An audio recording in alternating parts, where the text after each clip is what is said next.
बहुत समय पहले की बात है।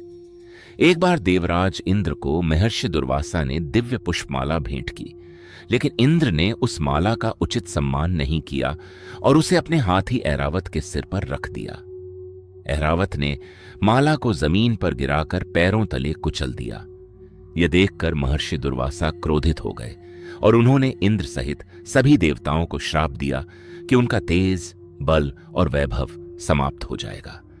श्राप के प्रभाव से देवता कमजोर पड़ गए। इसका लाभ उठाकर असुरों ने तीनों लोकों पर अधिकार करना शुरू कर दिया। हारकर सभी देवता भगवान विष्णु के पास पहुंचे और उनसे सहायता की प्रार्थना की।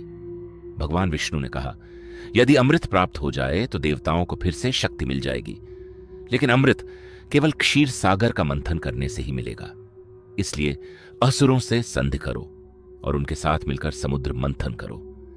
देवताओं ने भगवान की आज्ञा मानकर असुरों से समझौता किया।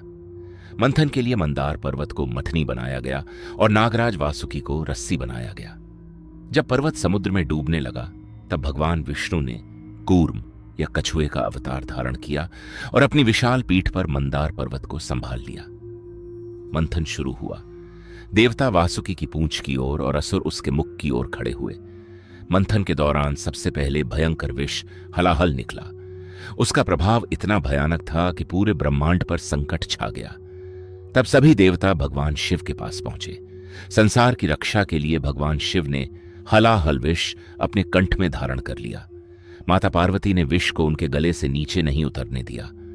इसी कारण भगवान शिव का कंठ नीला हो गया और वे नीलकंठ कहलाए। इसके बाद समुद्र से एक एक करके 14 दिव्य रत्न प्रकट हुए। हलाहल विष कामधेनु गाय, उच्चैश्रवा घोड़ा ऐरावत हाथी, कौस्तुभ मणि, कल्प वृक्ष अप्सराएं, देवी लक्ष्मी वारुणी देवी, चंद्रमा शंख धनुष, कुछ पुराणों में उल्लेख।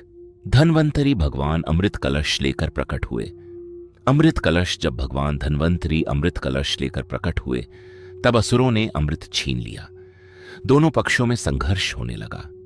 तब भगवान विष्णु ने मोहिनी का रूप धारण किया। मोहिनी के अद्भुत सौंदर्य से असुर मोहित हो गए। मोहिनी ने कहा, यदि तुम सब शांत बैठ जाओ तो मैं स्वयं अमृत बांट दूंगी। असुर उसकी बात मान गए, लेकिन मोहिनी ने चतुराई से सारा अमृत देवताओं को पिलाना शुरू कर दिया। उसी समय एक असुर जिसका नाम स्वरभानु था, देवता का रूप धारण करके सूर्य और चंद्रमा के बीच बैठ गया और अमृत पीने लगा।